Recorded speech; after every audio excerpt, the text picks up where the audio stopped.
You were born carrying something no one ever taught you how to name, a quiet weight that settled into your bones before you even opened your eyes, a kind of ancient ache that felt older than your own heart, and yet everyone around you pretended that life began clean and untouched, as if existence came wrapped in innocence instead of fracture. And so you learned very pseudo to esconder this mark, to hold it like a secret inside your chest, while the world insistia dizer that pain only arrives later, after mistakes, after losses, after age, but you always knew it was already there, waiting for you. It is strange how early the soul understands what the mind takes decades to accept. Strange how a child can feel the tremor of something that cannot be seen, the shadow behind the smile of adults, the quiet resignation in their eyes, the exhaustion they try to hide when they think no one is looking. And maybe that was your first lesson, the silent discovery that life unfolds with a hidden price that no one warns you about. You grew up believing that this feeling was yours alone, an abnormality, a flaw, something that made you different in a way you could never explain, like walking through days that looked normal to everyone else, but felt slightly tilted to you, as if the world had a faint crack running through it that only you could sense. And this crack followed you into adolescence, into adulthood, into the long years where you learned to function even when something inside you vibrava, como fio tenso, prestes a se romper. There were moments later in life when you tried to silence this truth with work, with obligations, with the comforting rhythm of responsibilities that kept your hands full and your mind distracted. But even then, even nos dias mais cheios, there was always a part of you that paused for a single second and felt that old presence again, that quiet reminder that something was watching from within. And perhaps you thought it was sadness, or fatigue, or nostalgia, but with time you began to understand that it was something deeper, something ancestral, almost like an inheritance passed through generations, a subtle memory of every loss that came before yours, a memory that settled into your life long before you had stories of your own. Some people call it intuition, others say it is sensibility, but in truth, it is the first whisper of the human condition, the realization that being alive is a negotiation with things we cannot control, that every joy is followed by a shadow, that every bond carries a small tremor of fear, and that every beginning is also a reminder of an end waiting somewhere ahead. No one teaches you how to hold this awareness without breaking. No one tells you that the first wound of existence is simply knowing that you exist, and so you learned alone, paso a paso, trying to detach from the world just enough to protect yourself but not enough to disappear, trying to belong to people who never fully saw the invisible ache you carried. As the years passed, you began to understand something that no one confessed to you when you were young. Almost everyone walks through life with a pain they pretend not to have. They laugh, they plan, they grow families, they decorate their homes, they celebrate holidays, but in the quietest corners of their nights, there is always a moment when they close their eyes and feel that same mark pulsing softly, reminding them that something inside has been calling desde o primero dia. You are not alone in this. You never were. You were simply one of the few who noticed early, and yet noticing does not protect you. It makes life sharper, more vivid, more vulnerable. It makes you feel things that others seem to ignore with ease. It makes small losses feel like storms, and small silences feel like abandonment. It makes you sense a loneliness that does not come from the absence of people, but from the absence of understanding.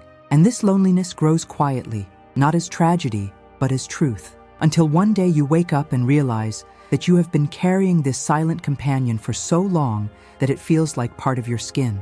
Think about the mornings in your life when you opened your eyes and sensed a heaviness before you even remembered your own name.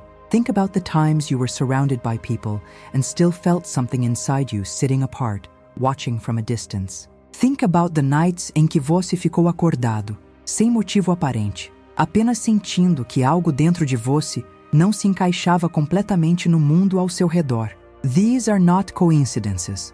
These are echoes of that first wound, that first truth, the one no one dared to tell you because they too were trying to outrun their own.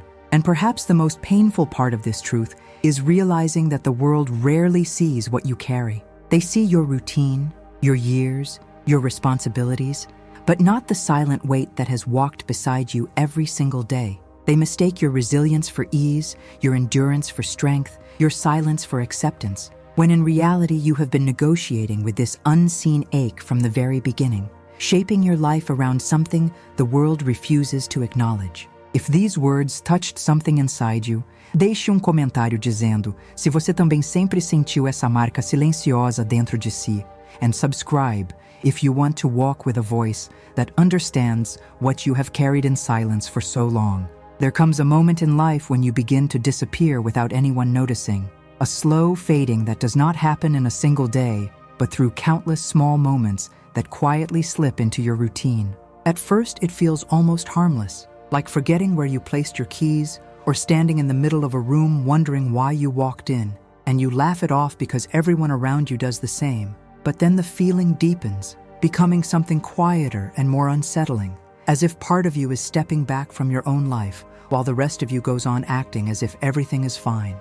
It starts in the mornings when you walk through your home and realize the rooms feel larger than they used to, not because the walls have moved, but because the sense of being accompanied has slowly vanished. You pass by the same furniture, the same photographs, the same objects you once touched with intention, and yet they no longer respond to you. They simply stand there, mute, like witnesses who have forgotten your story. You might notice it when the phone stops ringing as often as it once did, or when people assume you are busy, even though you are craving someone who truly sees you, or when your name appears less and less in conversations that used to include you effortlessly. It is a soft erasing, a gradual silencing of your presence that no one announces. You remain in the room, but your relevance begins to slip from the edges. Some people call this aging, but in truth, it is something deeper, something more spiritual, almost as if life itself starts to dim the lights around you, to see how you will react when you realize the spotlight has shifted elsewhere. And then there is the mirror, that quiet judge, that silent witness. You stand before it and see a face that is both yours and not yours, a face that carries the map of every decision you made, every fear que voce guardou, every night you pretended you were fine. The eyes still hold echoes of who you once were, but the expression has changed. It is softer in some ways, harder in others, as if the years have been sculpting you not only from the outside, but from the inside too. You find yourself staring for a few seconds longer than usual, not out of vanity, but out of something like curiosity, wondering how a person can remain the same and yet no longer feel like themselves. This disappearance also shows up in conversations. You speak and people nod politely, but you feel their attention drifting. You give advice shaped by decades of experience, yet those who hear it often respond with the distracted courtesy reserved for background noise. You share memories that once defined you, but they land softly and vanish in the air, as if stories lose their weight when no one holds them with you.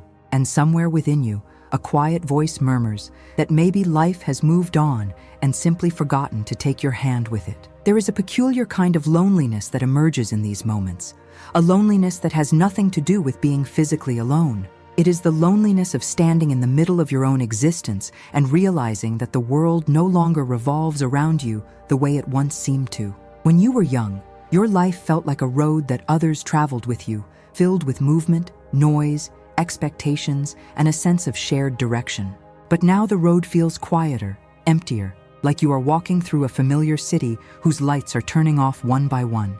You begin to see this disappearance in small, ordinary details. The grocery clerk who no longer remembers your name, even though you have been going there for years. The neighbors who wave but no longer ask how you are. The birthdays that are remembered out of duty instead of affection. The silence that fills the house at night, not as a moment of peace, but as an unwelcome reminder that the days of chaotic noise, laughter, arguments, and interruptions are behind you.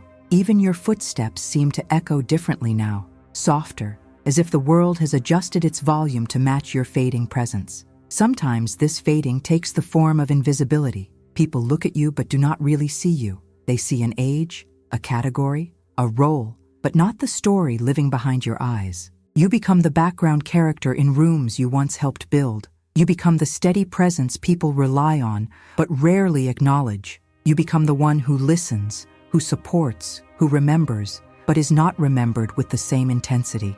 And as this invisibility settles in, a strange question rises inside you. When exactly did I stop being the center of my own life? That question lingers because the disappearance is not sudden. It starts slowly, in the way you walk through your home, in the way you avoid mirrors, in the way conversations slip past you like water. Yet there is something powerful in recognizing this moment. It forces you to confront the truth that your identity has been dissolving in responsibilities, in routines, in the expectations of others. It forces you to see that the person you used to be is still there, buried beneath layers of silence, waiting for you to turn inward and call them back to the surface. If any part of this touched you, leave a comment sharing a moment when you felt yourself fading inside your own life, and subscribe to this channel if you want to keep exploring these quiet truths that too many of us carry alone. There is a particular kind of clarity that only reveals itself through pain, a clarity that Simone Weil understood with a depth that unsettles anyone who dares to approach it. She believed that suffering was not something to decorate or glorify, not something to present as noble or heroic, but a force that strips a person down to the most essential parts of themselves. According to her, real suffering is not the kind that simply hurts. It is the kind that transforms perception, the kind that forces you to confront truths you would never willingly look at. It is the kind that does not ask permission before it enters your life, the kind that sits with you in the quiet hours when you are alone with your thoughts, pressing on you a weight you cannot shake off. Simone Weil saw pain almost like a teacher that uses silence instead of words, a teacher that teaches not by offering answers, but by removing every distraction around you until all you can see is what has been quietly waiting within your soul. She once wrote that the human heart does not reach its full capacity until it has descended into the depths of affliction. She believed that suffering carves out an inner space that nothing else can create, a kind of hollowing that paradoxically expands the soul.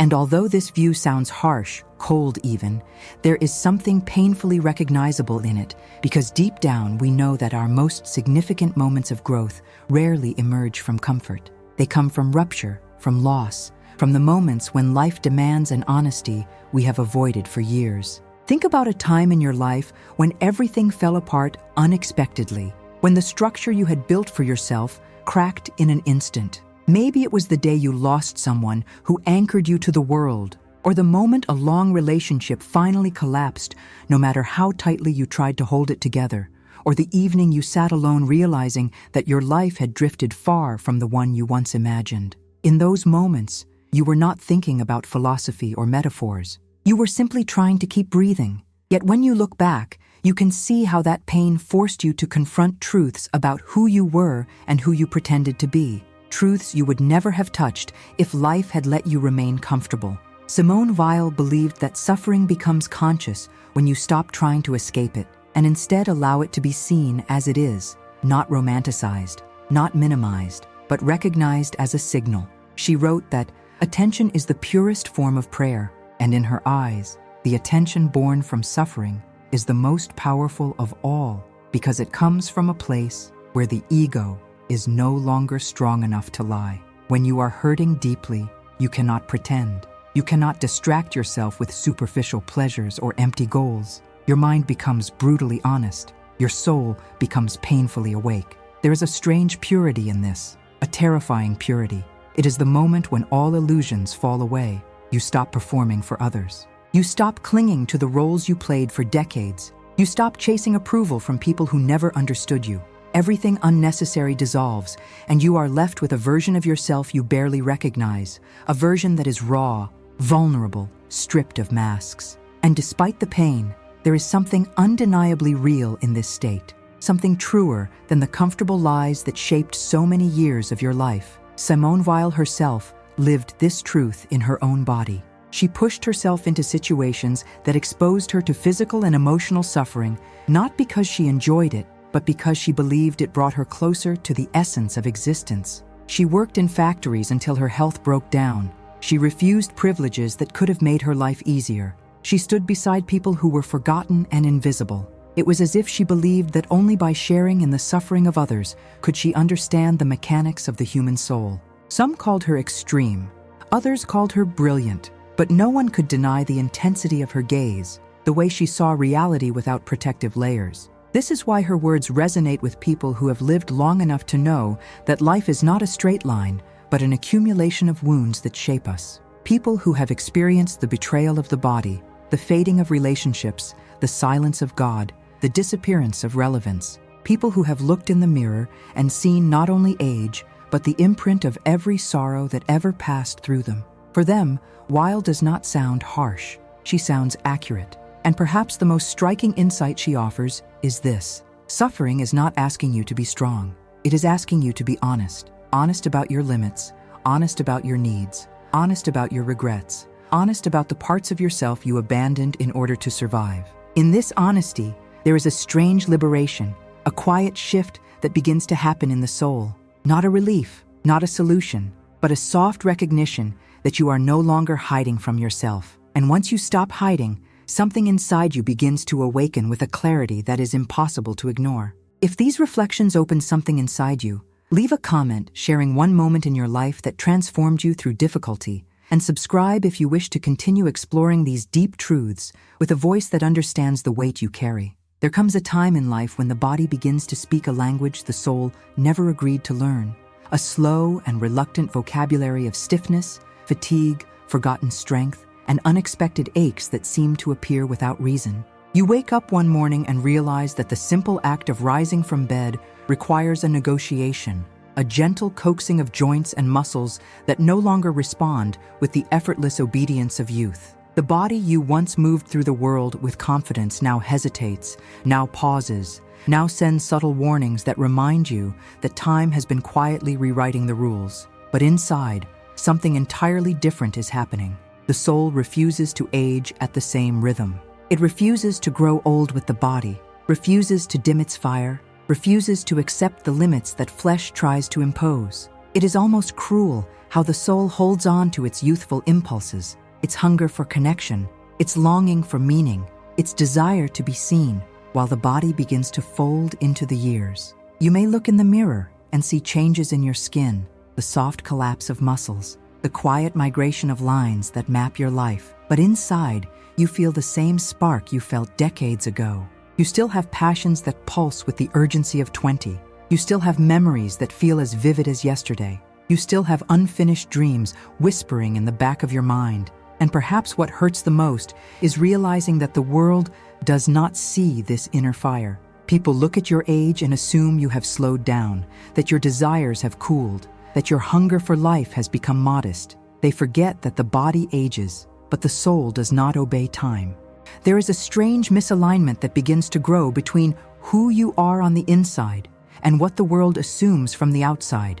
You might walk into a store and be treated as someone fragile or slow, even though you still feel a storm of energy beneath your ribs. You might speak with people who presume your dreams have expired simply because they believe dreams have an expiration date. You might meet younger adults who look at you as if your experiences no longer apply to the modern world, unaware that the truth of the human heart never changes, regardless of the century. And this disconnect becomes one of the quiet pains of aging. The world stops listening at the exact moment when you finally have something real to say. The body slows down, but the soul continues to reach for things with the same intensity it always had. This contradiction can feel like living in two timelines at once. You remember the sensation of running without thinking, of laughing without caution, of staying up late without paying for it the next morning, and yet your current body asks for permission before each step. But the soul never asks. It simply continues to dream,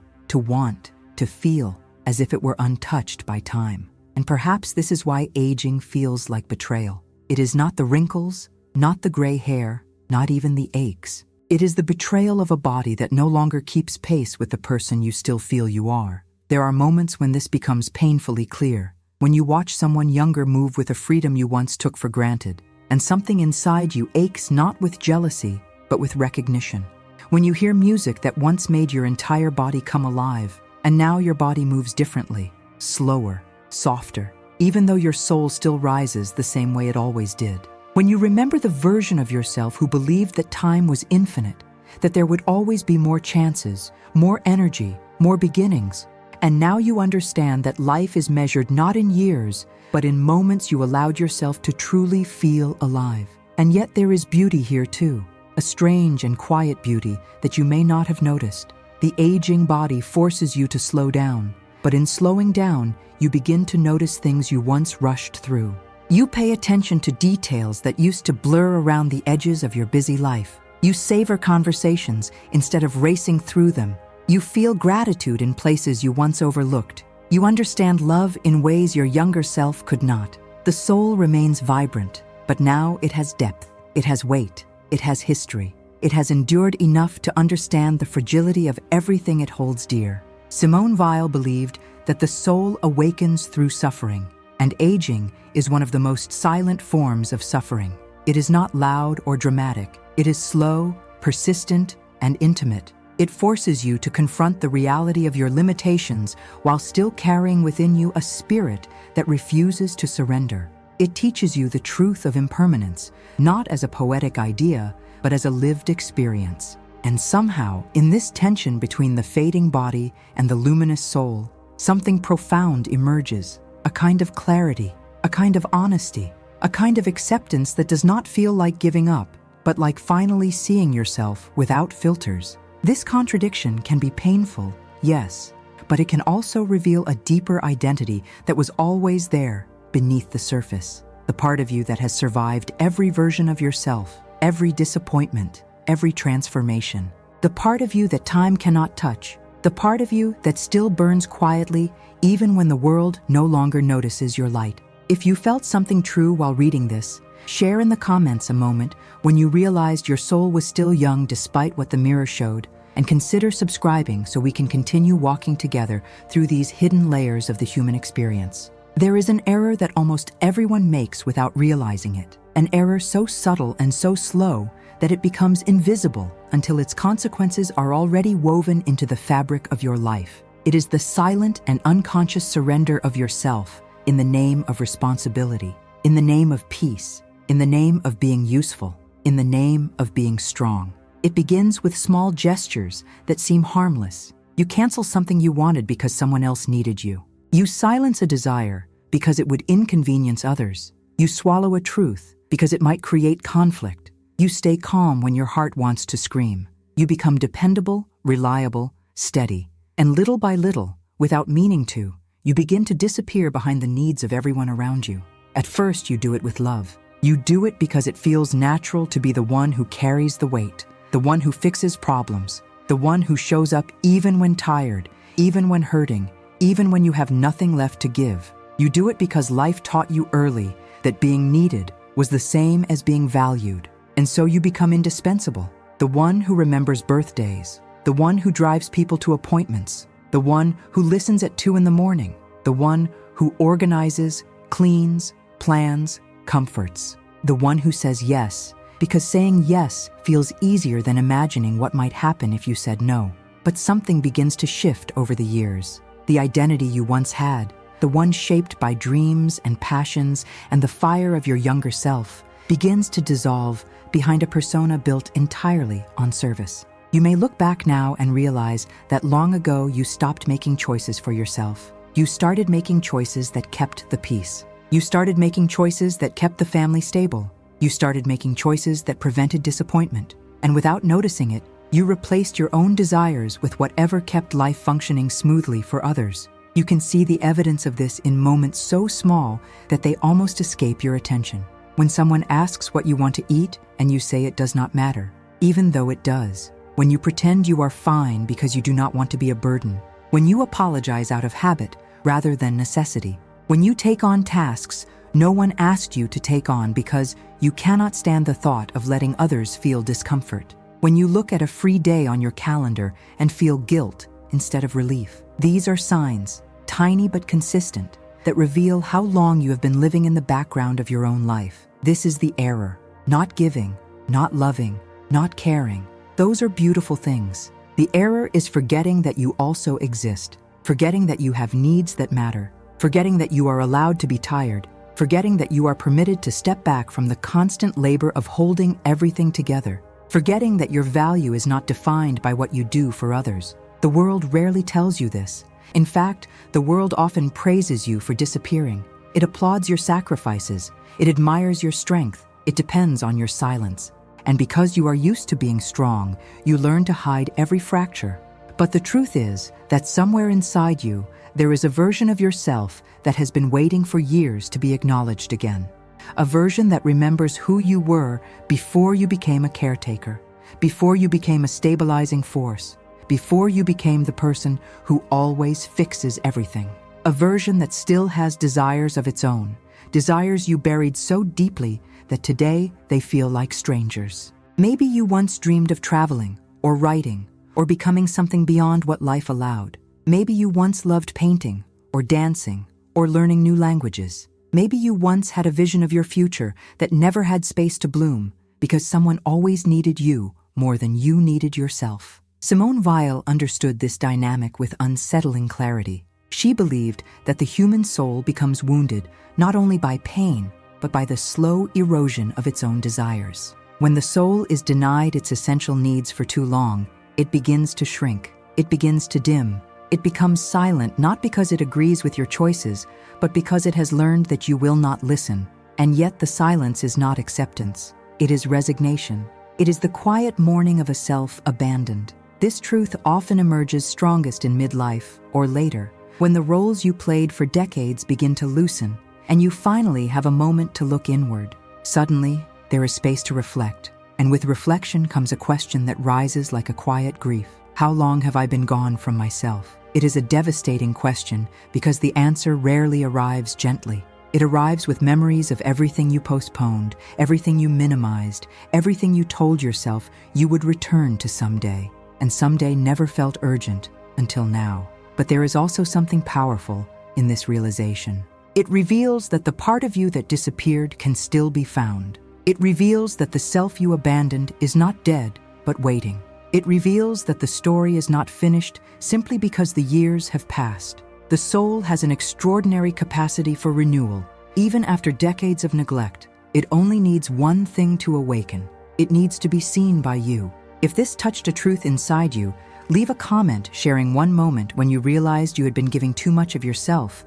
And if you feel called, subscribe so we can continue exploring these deep and honest layers of the human soul together. There is a particular kind of silence that does not come from the outside world, but from a place so deep inside you that it feels almost infinite. It is the silence that arrives when you are searching for something greater than yourself, something that once felt close, almost warm, and now feels impossibly distant. It is the silence that so many people interpret as abandonment, like a door that was quietly closed without explanation. You call out in the middle of a difficult night, not with your voice but with your soul, and nothing answers. You ask for clarity, for comfort, for a sign that your suffering has meaning, and instead you receive a quiet so heavy that it echoes. And at first you think the silence is punishment or rejection, or a reminder that you are smaller than you ever imagined. But Simone Weil saw this silence differently. She believed it was not absence, it was intention.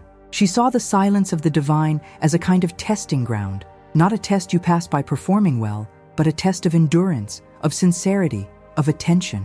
She believed that when everything external disappears, when comfort dissolves and certainty slips away, what remains is the most authentic form of seeking.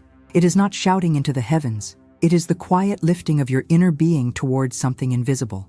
And although this feels unbearably painful, it also reveals something essential about the human heart. You only feel the silence because you once felt a presence.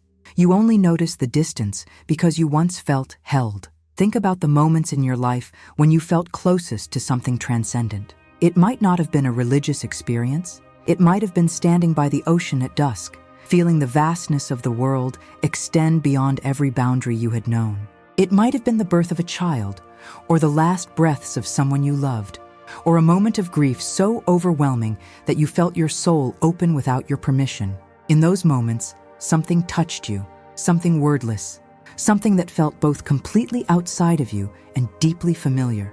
And once you have known a moment like that, even briefly, the silence that comes after feels devastating. Simone Weil believed that the divine withdraws not to punish, but to draw the soul into greater attention. She compared it to a master stepping back so that the student may learn to stand alone. The absence creates longing. The longing creates clarity. The clarity creates depth. And this depth is what transforms you. But this is not a comfortable idea. It means that suffering can become a doorway, It means that loneliness can become a mirror. It means that silence can become a teacher. Most of us do not want a teacher like this. We want presence. We want warmth. We want reassurance. We want something that tells us that the pain has purpose, but the silence remains. And it forces us to confront what remains of our inner life when everything external has vanished. This silence can feel unbearable during times of loss. When someone you love dies, and you reach instinctively for something to hold on to, something to make the grief less sharp, and nothing answers. When your body begins to fail you and you ask why this is happening now, why you are being shaped by pain you never asked for, and you receive no explanation. When you sit alone in your home after decades of caring for others, and you suddenly realize that there is no one left to ask you if you are all right, and the quiet of the room begins to sound like a judgment. In these moments, you feel the silence not just around you, but inside your chest, like an unfilled space that expands with every breath. And yet, even in this silence, there is something else happening, something slow and subtle that you may not notice at first. You begin to turn inward in a way you never did before. You begin to see yourself with a clarity you once avoided. You begin to understand the patterns that shaped your life, the fears that guided your choices, the wounds that dictated your behavior. Without noise to distract you, you finally hear your own truths. Without answers from outside, you begin to craft your own questions with greater care. Without immediate relief, you notice that your soul is capable of holding more than you imagined. Simone Weil believed that this inner turning was the beginning of real transformation. Not the type found in books or lectures, but the kind that emerges when a person is stripped of everything they used to rely on. She saw the silence of the divine as an invitation to become attentive in a deeper way, a way that is not motivated by fear or comfort, but by sincerity. The kind of sincerity that says, I am still seeking, even when nothing responds. This kind of seeking is not dramatic. It does not look like enlightenment. It looks like sitting quietly at a table long after the world has gone to sleep, letting your thoughts settle until something inside you finally speaks. It looks like walking alone in the early morning and feeling a strange companionship in the stillness. It looks like remembering a moment from decades ago that suddenly makes sense in a new way. It looks like letting tears fall without trying to stop them. These moments do not come with answers, but they come with presence. Not the presence you expected, but the presence of your own soul opening, softening, expanding. And perhaps this is the hidden truth in the silence. When nothing external answers, you begin to hear what has been inside you all along. Not a voice of certainty, not a voice of authority, but a voice of honesty, a voice of memory, a voice of longing, a voice that has been waiting for you to return to it. If any part of this silence feels familiar to you, leave a comment sharing a moment when you felt abandoned by something greater than yourself, and consider subscribing if you want a place where the weight of your inner life is finally understood. There is a truth that frightens almost everyone who reaches a certain age, a truth so simple and so devastating that we spend most of our lives avoiding it. The truth is that no one is coming to save you. Not the people you supported for years, not the family you carried on your back, not the friends who once leaned on you, not the promises you kept, not the sacrifices you made. You wait for recognition, for someone to finally notice how much you gave, how much you endured, how much you held together while your own spirit quietly unraveled. You wait for someone to say, I see you, I understand you, I remember you. But the world moves forward with a brutal indifference, and one day you wake up and realize that the rescue you have been hoping for is not on its way. It was never on its way. This realization arrives softly at first. Maybe you notice that someone you once helped now avoids your calls. Maybe your needs go unacknowledged because people have grown so accustomed to your strength that they have forgotten you can break. Maybe you find yourself crying in silence because the world has mistaken your resilience for invincibility. It is in these quiet tragedies that the frightening truth begins to reveal itself. All the pieces of you that you hoped someone else would repair will remain broken until your own hands touch them. All the wounds you thought someone else would soothe will remain open until you choose to face them.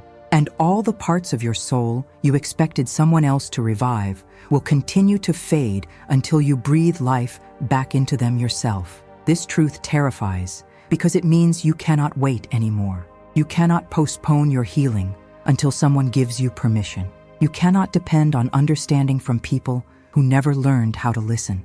You cannot rely on gratitude from those who only took and never saw the cost. You cannot hope for closure from those who fractured you. You cannot expect apologies from those who sleep peacefully while you replay the past in your mind. The truth forces you to confront a reality that is raw and uncomfortable. The life you still long for will not arrive through another person. It will only arrive through your willingness to face the parts of yourself you abandoned. Simone Weil understood this with a chilling precision. She believed that the most frightening truths were also the ones that set the soul free. She wrote that affliction reveals the real measure of a person not by what they endure, but by how nakedly they confront their own inner emptiness. The truth she spoke of is not comforting. It does not flatter. It does not reassure. It strips you down, removes your illusions, dismantles your expectations, and then asks you to look at what remains. It asks you to meet yourself without the armor you have worn for decades. And once you do, another layer of truth begins to appear, a layer that might be even harder to accept. You begin to see the ways you participated in your own disappearance. You see the times you silenced yourself to keep peace. You see the years you spent in relationships that took without giving. You see the opportunities you declined because you did not believe you deserved more. You see the moments when you begged for crumbs because you thought that was the best you could receive.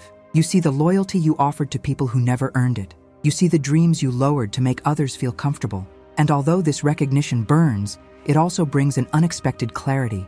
If you helped create the prison, you can also help dismantle it. This realization does not come with rage. It comes with something quieter, like a heavy exhale after decades of holding your breath. It is the moment you admit to yourself that waiting to be chosen has kept you trapped, that waiting to be understood has kept you silent, that waiting to be saved has kept you small, and this understanding opens a door you did not know was locked. It creates the possibility of reclaiming parts of yourself you thought were lost forever. It invites you to take responsibility, not as blame, but as liberation. Because once you accept that no one is coming to save you, you become free to save yourself in ways more meaningful and more intimate than anyone else ever could. There is a strange power in this, a power that does not roar, but hums quietly inside your chest. It is the power of self-recognition, the power of self-compassion, the power of finally telling yourself the truth that you have avoided for years. You are not too late. You are not too old. You are not too broken. You are simply at the stage of life where illusions fall away, leaving only what is real. And what is real is this: you still have pieces of yourself that can be reclaimed. You still have desires that can be awakened. You still have a voice that can rise. You still have a self that can be found beneath the layers of exhaustion and sacrifice. If this truth resonated with you, leave a comment sharing one moment when you realized that no one else could fix what you were carrying. And consider subscribing if you want a space where your inner world is finally seen with honesty and tenderness. There is a moment in every life when something tiny and almost invisible begins to shift inside you. A moment so quiet that if you are not paying attention, you might mistake it for nothing at all. It does not arrive with fireworks or revelation. It does not come with certainty or courage. It comes as a small vibration beneath the ribs, a subtle pull toward a direction you have ignored for years, a whisper that says you cannot continue living exactly as you have been living. It is the moment the soul begins to rise, even while the body remains still. The moment when a single thought can feel like the beginning of an entirely different existence. This inner shift often appears on ordinary days. You might be washing dishes, or folding laundry, or sitting alone in your car after a long appointment. You might be walking through a grocery store and suddenly feel the weight of your own life differently. Or maybe you wake up in the middle of the night feeling a strange clarity, not a solution, but an awareness that something inside you is tired of waiting. This is not drama. This is not a breakdown. This is the first spark of awakening, the moment the soul decides it can no longer remain buried under the habits, roles, and silences that have shaped your days. Perhaps it begins with a question you were once too afraid to ask. What if I am allowed to want more? What if my life can still expand? What if it is not too late for me? The question alone is powerful because questions are doorways. They shift the direction of your thoughts. They make you see your routines with new eyes. They introduce possibility into places you believed were already decided. For years, you may have pushed these questions away because they felt dangerous. They threatened the stability you built. They challenged the roles that defined you. But now, for reasons you cannot fully explain, you are finally able to hear them. Simone Weil believed that true change begins not with action, but with an inner movement of the soul, a movement so delicate that it can almost be mistaken for nothing. She wrote that grace enters only when the soul creates a small opening for it. This opening does not come from force. It comes from honesty. It comes from the moment you admit to yourself that something within you has been quietly reaching for light. And once this opening forms, no matter how tiny, it begins to expand. Maybe your shift looks like deciding to speak a truth you have buried for decades. Maybe it looks like admitting you are tired of being the one who always pretends to be strong. Maybe it looks like allowing yourself to rest without guilt. Maybe it is the moment you realize you no longer want to argue with your own needs.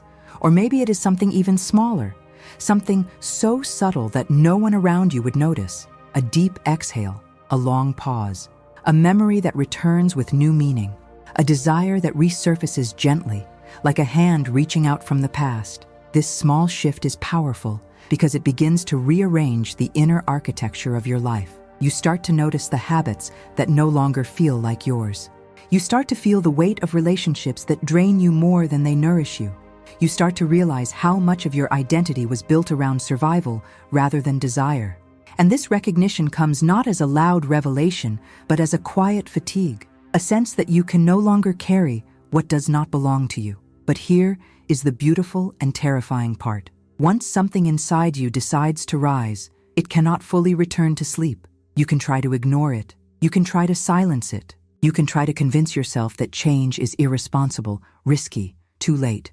But the soul has its own memory, and once it remembers its hunger for truth, it refuses to forget again. It keeps pushing gently, insistently, patiently. It asks you again and again who you were before the world shaped you, who you were before you convinced yourself to shrink, who you might still become if you allowed yourself even a fraction of the freedom you always offered to others. This awakening does not need to look like dramatic transformation. Sometimes the greatest revolutions begin with a single choice. A choice to stop apologizing for needing rest. A choice to stop settling for half love. A choice to stop convincing yourself that pain is your natural state. A choice to allow joy to enter your life without feeling unworthy of it. A choice to believe that the years behind you do not determine the possibility of the years ahead. The soul does not need grand gestures. It needs sincerity. It needs consistency. It needs truth. And the moment you allow even a little truth to rise, you begin to feel yourself differently. You begin to sense a strength that was always there but buried under decades of pretending. You begin to notice the spark in your chest that never actually disappeared. The body may have slowed. Life may have wounded you. Time may have taken things you loved. But the soul still rises, quietly, persistently, unbroken. If you felt something awakening inside you while listening to this, share in the comments one small shift you have recently noticed in your inner world. And subscribe if you want a space where your quiet transformations are honored with depth and sincerity.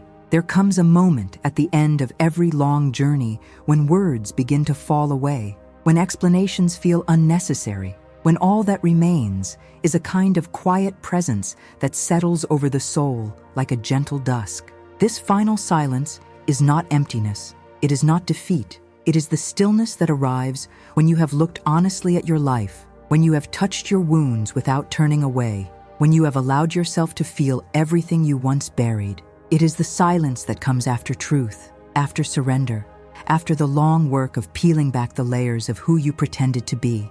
It is the silence of someone who has learned to sit with themselves without fear. In this quiet space, you begin to notice the small things you once rushed past. You notice the breath moving softly in and out of your chest, no longer forced, no longer held tight by worry. You notice the faint hum of your own existence, a reminder that despite everything you have endured, something inside you continues to pulse with life. You notice the way your thoughts begin to settle, not into certainty, but into acceptance, a gentle willingness to let life be what it is instead of what you once demanded it to be.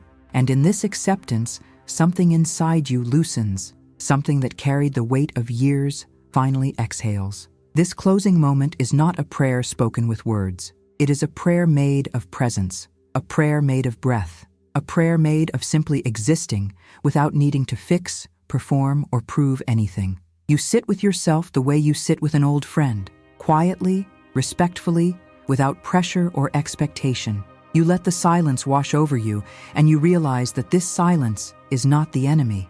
It is the place where your soul has been waiting to meet you, not the noise of the world, not the demands of others, not the echoes of past mistakes, just you, just the quiet truth of your own being.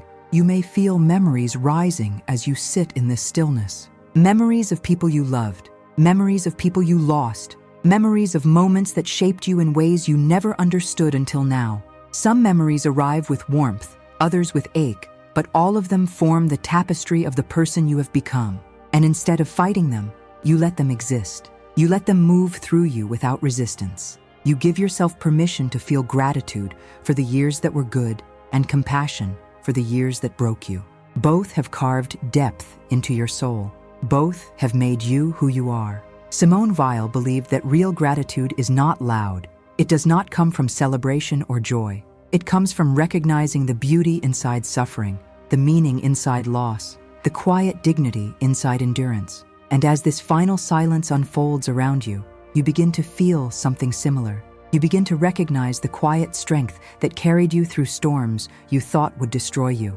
You begin to see the gentle courage that lived in your smallest actions, the ones no one ever praised, but that shaped your survival. You begin to honor yourself the way you always wished someone else would. This moment is not about answers. It is not about finding a solution to the mysteries that still linger in your heart. It is about presence, about ending with the same honesty that carried you through every part of this journey. You feel the weight of all that you have been and all that you still are. You feel the soft pull of the soul settling into itself. You feel the quiet truth that even with everything you have lost, there is still something sacred inside you that cannot be taken. And now, with this silence gently resting around you, there is space for gratitude. Gratitude for the life you have lived. Gratitude for the strength you did not know you possessed. Gratitude for the courage it took to look inward, to face the shadows, to walk through the ache rather than away from it. Gratitude for the simple fact that you are here, breathing, listening, alive in ways that cannot be measured by the visible world. You may not have received all the answers you wanted, but you have received something deeper. You have received yourself. As we close this journey together, I want to thank you not with grand declarations, but with the same quiet sincerity that guided every word. Thank you for listening with an open heart. Thank you for allowing these reflections to touch places inside you that perhaps you had not visited in years. Thank you for making space in your life for this kind of depth and honesty. Thank you for walking with me through the hidden landscapes of your soul. And if you feel ready, if something inside you wants to continue exploring these deep and silent places within yourself, I invite you to click on the next video that will appear on your screen. It is waiting for you, ready to walk with you through the next quiet chapter of your inner world. Before you go, I want to offer one final request, spoken softly, gently, without pressure. If these words held you, if they met you in a place where you needed presence, consider subscribing and leaving a comment expressing one insight or feeling that stayed with you. Your voice matters here. Your presence matters here. And I am grateful for the time we shared in this quiet and honest space.